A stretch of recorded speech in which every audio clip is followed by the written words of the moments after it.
Pernahkah Anda merenungkan makna dari air suci, minyak, dan garam dalam iman Katolik?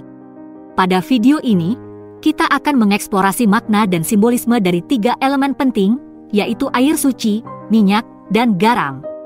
Dalam konteks iman Katolik, ketiganya memiliki makna spiritual yang mendalam, yang telah ada sejak berabad-abad lalu dalam tradisi suci gereja dan kitab suci. Air suci, minyak, dan garam merupakan elemen sakramentali dalam gereja Katolik.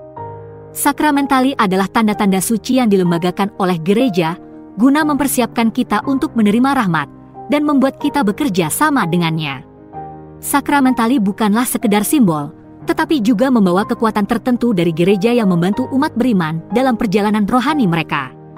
Pertama, air suci, elemen yang paling dikenal, yang sering terlihat di pintu masuk gereja-gereja Katolik. Air suci berfungsi sebagai pengingat akan pembaptisan kita dan komitmen kita untuk mengikut Kristus. Air suci digunakan dalam pemberkatan dan ritual, menandakan pemurnian dan perlindungan terhadap kejahatan. Selanjutnya, kita memiliki minyak suci yang digunakan untuk pengurapan dalam beberapa sakramen termasuk pembaptisan, krisma, dan pengurapan orang sakit. Minyak ini menandakan kekuatan, kesembuhan, dan kehadiran Roh Kudus. Terakhir, garam yang diberkati, yang kurang dikenal tetapi sama pentingnya. Garam, dalam Perjanjian Lama, diasosiasikan dengan perjanjian yang dibuat Tuhan dengan umatnya. Dalam tradisi Katolik, garam melambangkan pelestarian dari kerusakan dan kejahatan. Garam digunakan dalam pemberkatan dan pengusiran setan, dan terkadang dicampur dengan air suci. Masing-masing elemen ini memiliki tempat khusus dalam iman Katolik, yang berfungsi sebagai pengingat nyata akan kasih karunia Tuhan dan realitas spiritual yang mereka wakili. Mereka berfungsi lebih dari sekedar simbol, mereka adalah instrumen yang melaluinya kita berjumpa dengan yang ilahi. Jadi, mengapa elemen-elemen ini penting? Elemen-elemen ini penting karena menghubungkan kita dengan iman kita, dengan komunitas kita, dan dengan yang ilahi. Elemen-elemen tersebut mendasari perjalanan spiritual kita, mengingatkan kita akan komitmen kita untuk hidup sesuai dengan kehendak Tuhan. Sekarang, mari kita fokuskan perhatian kita pada air suci. Sebuah cairan yang melampaui dunia fisik untuk menyentuh dunia spiritual. Itulah yang diwujudkan oleh air suci dalam iman Katolik. Anda mungkin bertanya, mengapa air? Apa yang begitu istimewa tentangnya? Air adalah simbol universal dari pemurnian dan kehidupan. Tidak heran jika air dipilih sebagai elemen utama dalam sakramen-sakramen Katolik. Fungsi utama air suci adalah pemurnian. Air ini digunakan untuk membersihkan kita dari dosa-dosa kita dan melindungi kita dari kejahatan.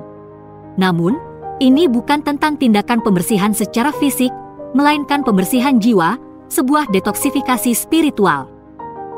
Ketika dipercikkan atau dikonsumsi, air suci dipercaya dapat mengusir roh-roh jahat, melindungi dari penyakit, dan membawa berkat. Mari kita selami konteks Alkitab. Penggunaan air dalam praktik spiritual berakar kuat di dalam Alkitab. Contoh yang paling menonjol adalah pembaptisan Yesus Kristus di Sungai Yordan.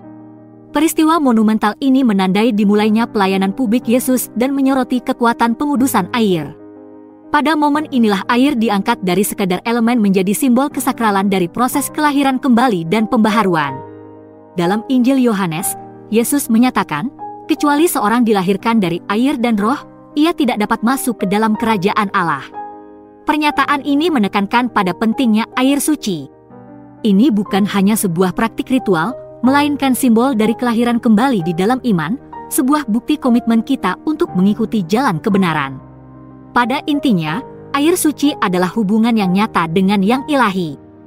Merupakan perwujudan fisik dari kasih karunia Tuhan, pengingat akan janji-janji pembaptisan kita, komitmen kita untuk menjalani hidup yang penuh dengan iman. Setiap kali kita mencelupkan jari-jari kita ke dalam wadah air suci dan membuat tanda salib, kita memperbarui janji pembaptisan kita dan menyerahkan diri kita kepada Tuhan. Dengan demikian, air suci berfungsi sebagai pengingat fisik akan kasih karunia ilahi Allah dan janji-janji pembaptisan kita. Selanjutnya, kita akan mengupas tentang minyak suci. Minyak suci memiliki tempat penting dalam iman Katolik. Minyak suci, atau minyak krisma sebagaimana kadang-kadang disebut, adalah simbol pengurapan, sebuah gerakan yang tertanam kuat dalam tradisi iman kita. Simbol ini memiliki makna spiritual yang kaya dan menyentuh inti dari interaksi kita dengan yang ilahi.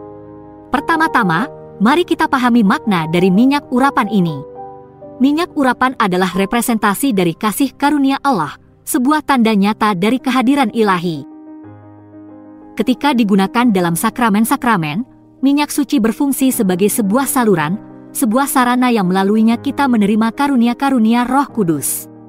Dalam sakramen baptisan, misalnya, pengurapan dengan minyak menandakan penggabungan orang Kristen yang baru ke dalam tubuh mistik Kristus, yang diurapi sebagai imam, nabi dan raja.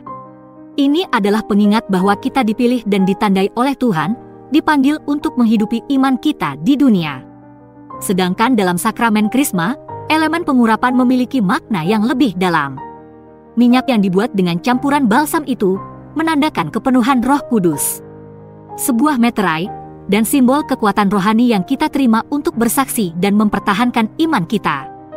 Dalam sakramen pengurapan orang sakit, penggunaan minyak melambangkan kesembuhan dan kenyamanan.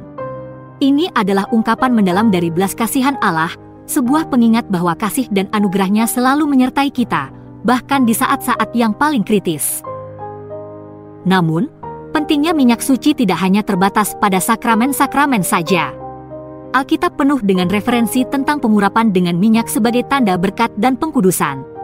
Dalam Perjanjian Lama, para nabi, imam, dan raja diurapi dengan minyak, yang menandai bahwa mereka telah dipilih oleh Tuhan untuk sebuah misi khusus. Pada intinya, minyak suci berfungsi sebagai jembatan yang nyata antara yang manusiawi dan yang ilahi, yang membawa dunia spiritual ke dalam kehidupan kita sehari-hari, mengingatkan kita akan kasih dan anugerah Tuhan yang selalu hadir. Dengan demikian, minyak suci adalah simbol yang kuat dari kehadiran Allah yang menyembuhkan dan memberdayakan. Akhirnya, kita sampai pada pembahasan tentang elemen suci yang terakhir, yaitu garam suci. Zat yang sederhana namun sangat berarti ini, memiliki sejarah yang kaya dan simbolisme yang mendalam dalam agama Katolik. Mari kita mulai dari yang paling dasar. Secara tradisional, garam memiliki dua fungsi utama, yaitu mengawetkan dan memurnikan. Di dunia fisik, garam digunakan untuk menjaga makanan agar tidak basi, dan untuk membersihkan serta menyembuhkan luka. Di dunia spiritual, sifat-sifat fisik ini memiliki makna simbolis yang lebih dalam. Dalam gereja Katolik, garam adalah simbol kebijaksanaan dan pembelajaran. Ini adalah pengingat akan panggilan kita untuk melestarikan kebenaran iman, untuk menjaganya dari kerusakan metaforis akibat distorsi atau kesalahpahaman. Kita juga dipanggil untuk memurnikan hati dan pikiran kita dari dosa, sama seperti garam yang memurnikan dan menyembuhkan luka. Tetapi tidak berhenti sampai di situ. Garam memiliki tempat terhormat di dalam Alkitab itu sendiri. Dalam khotbah di bukit, Yesus berkata kepada para pengikutnya, "Kamu adalah garam dunia." Ini bukanlah sekedar analogi, melainkan Yesus memanggil para pengikutnya untuk menjadi pengawet dan pemurni, serta membawa rasa dan kebaikan kepada dunia, seperti halnya garam. Pada kisah Alkitab lainnya, garam juga digunakan dalam perjanjian sebagai simbol komitmen yang abadi. Hal ini semakin menekankan peran garam sebagai pengawet, tidak hanya makanan, tetapi juga pada janji dan komitmen. Selain itu, dalam ritual Katolik, garam sering digunakan dalam pemberkatan dan pengusiran setan, yang semakin menegaskan perannya sebagai pemurni. Garam adalah simbol perlindungan terhadap kejahatan dan alat untuk mengusir roh-roh jahat. Jadi, apakah itu menjaga kebenaran iman, memurnikan hati kita dari dosa, memeteraikan perjanjian, atau mengusir kejahatan? Garam memiliki peran yang kuat dalam iman Katolik. Garam adalah pengingat yang rendah hati akan panggilan dan tanggung jawab kita. Garam, pada dasarnya, mengingatkan kita akan panggilan kita untuk menjadi pemelihara iman dan pemurni dunia. Saat kita mengakhiri penjelajahan ini, mari kita rangkum kembali pentingnya elemen suci ini. Kita telah memulai perjalanan dengan menyelami makna dan fungsi yang mendalam dari air suci, minyak, dan garam. Benda-benda tersebut bukanlah sekedar benda sehari-hari, namun merupakan simbol nyata dari rahmat Tuhan, alat yang membantu pertumbuhan rohani, dan berfungsi sebagai pengingat akan kehadiran ilahi dalam hidup kita. Dalam diskusi kita telah menggali sifat-sifat pembersihan dari air suci. Air yang diberkati dan disucikan, yang berfungsi sebagai pengingat akan janji baptisan kita.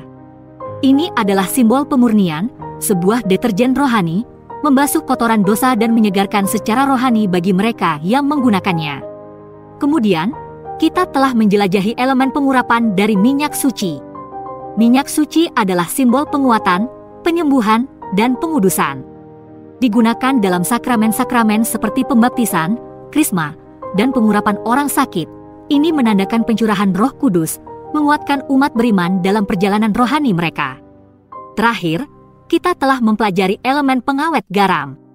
Garam, dalam iman Katolik, adalah simbol kebijaksanaan dan pelestarian dari kerusakan. Ini adalah pengingat akan panggilan kita untuk menjadi garam dunia, membumbui dunia dengan cinta, keadilan dan kebenaran. Dalam permadani besar iman Katolik, elemen-elemen air suci, minyak, dan garam merupakan sakramentali yang memiliki makna spiritual yang dalam. Mereka menghubungkan kita dengan iman kita dengan cara yang nyata, yang berfungsi sebagai jembatan antara dunia spiritual dan fisik. Setiap elemen memiliki makna yang unik, namun semuanya menunjuk pada kebenaran yang sama, yakni kasih dan rahmat Tuhan yang selalu hadir dalam hidup kita. Semua itu mengingatkan kita akan hubungan sakral kita dengan Tuhan, peran kita di dunia sebagai umat Katolik, dan perjalanan spiritual yang sedang kita jalani. Semoga pengetahuan yang baru ditemukan ini memperdalam pemahaman dan penghargaan Anda terhadap elemen-elemen sakral dalam iman Katolik. Tuhan memberkati.